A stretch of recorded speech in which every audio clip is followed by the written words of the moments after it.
Hello guys! Hello Scorpio! Welcome dito sa aking channel Scorpio.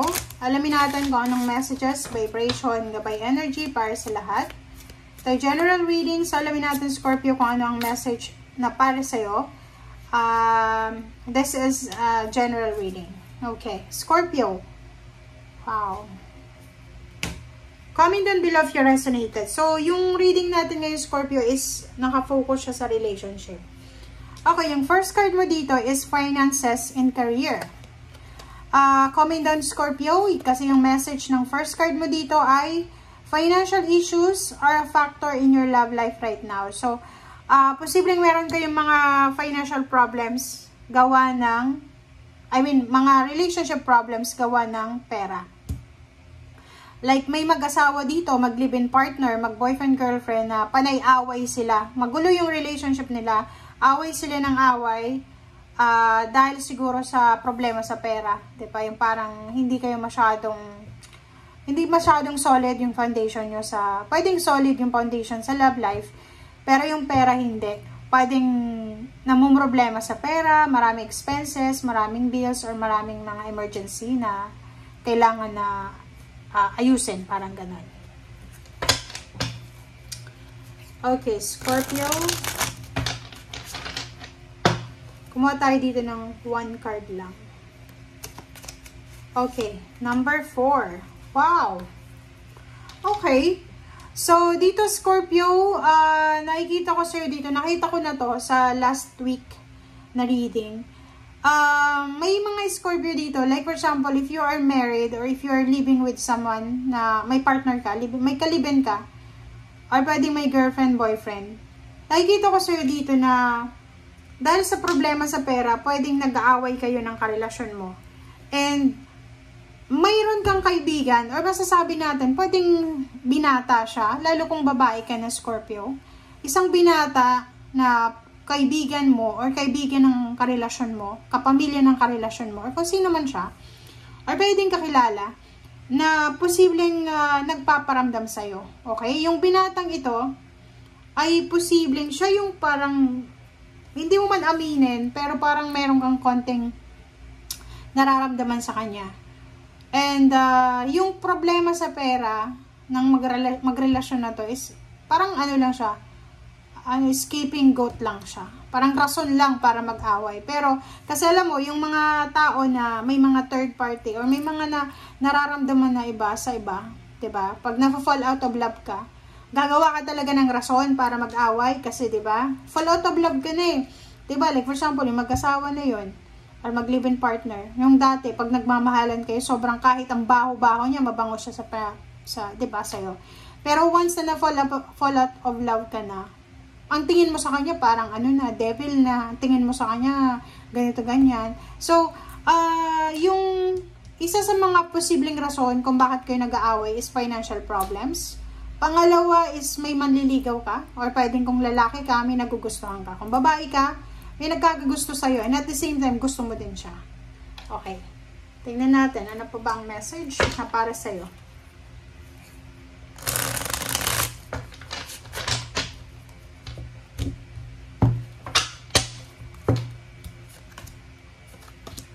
Okay. First two cards tayo. Okay, wow, Ace of Pentacles and Nine of Pentacles. Okay, so since love life itong ginahanap natin, Scorpio, sinasabi ng bara sa'yo dito na posibleng isang tao, isang individual, hindi mo pa siya karelasyon. Isang individual ang posibleng nag-o-offer sa'yo ng financial success. Isang individual ang posibleng nag-o-offer sa'yo ng new beginnings. Ang taong ito ay pwedeng may gusto siya sa'yo. Pero alam niya na may karelasyon ka. Alam niya na committed ka sa relationship mo. O-offeran ka niya. This one is offer. Financial offer. Trabaho to. Pwedeng o-offeran ka niya ng trabaho or pera, pautangin ka niya. And, sinasabi ng bara sa'yo dito na yung taong ito ay siya yung katuparan ng pangarap mo.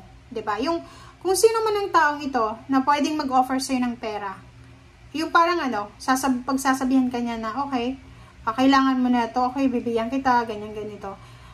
Ito yung talagang dream relationship mo. Yung dream relationship mo na anytime may pera, anytime hindi ka mamumroblema sa pera. Parang siya. Ang problema lang dito, if you're married, if you're in a committed relationship, pero kung single ka, go lang, di ba? Kasi, mo siya eh, siya yung pinaka, talagang dream relationship mo, dream person mo talaga siya. Okay? Okay, so High Priestess, and then, Page of Cups. So, yun. Dito sinasabi ng bara sa'yo, kailangan mong pag-isipang mabuti. Kasi may, sabihin na natin, pwedeng babae ka or lalaki, may tsura ka, diba? Gwapo, maganda ka.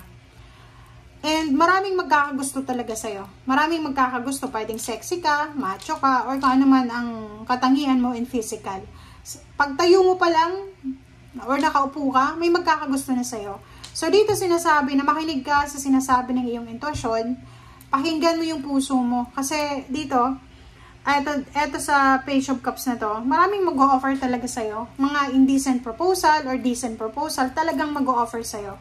Okay? So, mag-isip tayo. Kailangan natin pag-isipang mabuti. Okay, dito naman is Knight of Wands, and then nakakaloka to. Kasi, sinasabi ng bara sa'yo dito, excited ka eh. 'Di ba? So, di ko alam kung anong status mo sa buhay, basta excited ka dito. Excited na excited ka. Kinikilig ka eh. Kinikilig ka, lalo doon sa, like for example, ano ba yung mo? Kinikilig ka dito sa manliligaw mo eh. Lalo kung babae ka, parang yung mga text or chat or yung pagpapansin sa'yo ng taong ito, pwedeng binata siya or boss mo ba siya or kung sino man ang taong to, sobrang kilig, sobrang excitement yung nararamdaman mo. Okay, next card natin is Queen of Cups and then Ten of Ten of Pentacles dito guys, oh, diba? Sinasabi ng bara sa'yo dito na as water sign, kailangan mo talagang mag-isip. Pag-isipan mong mabuti to eh. Kasi unang-una, it's either ikaw ay may asawa, pero siya single. Talagang single siya. Kasi may bachelor dito, tas ang lalaking ito ay talagang wala siyang commitment, parang ganun. Ang problema lang, yun na nga, pwedeng matempt ka. It's a temptation to eh. Pwedeng matempt ka sa kanya dahil sa pera na ino-offer niya. Financially talaga sobrang mapera to. Siyempre, di ba, pag single siya, wala siyang ibang obligations. Tingnan natin, last card na. Last card mo ay, wow, Chariot. So, nakikita ko sa'yo dito, talagang, kung ano man to na relationship na pwedeng magsimula, ay may progress to. So, magpo-progress siya. Okay? So, sabihin na natin na wala kang relasyon. Okay, wala kang relasyon. Pero dito may relasyon to eh. May asawa na to eh. So, sabihin natin wala kang relasyon. Pag may nag-offer sa'yo ng love life, ang taong ito eh, single. Single ka din. So, ibig sabihin, wala kayong problema. So, kung matutuloy man siya, talagang magpo-progress ka. Yung relationship na to. Yung iba din sa inyo, posibleng yung taong ito na nagpaparamdam sa inyo is ibang lahi siya. Or pwedeng yung iba sa inyo dyan, talagang makikilala nyo siya sa lugar kung saan kayo nagtatrabaho. Okay? Thank you guys for watching and see you again. Bye!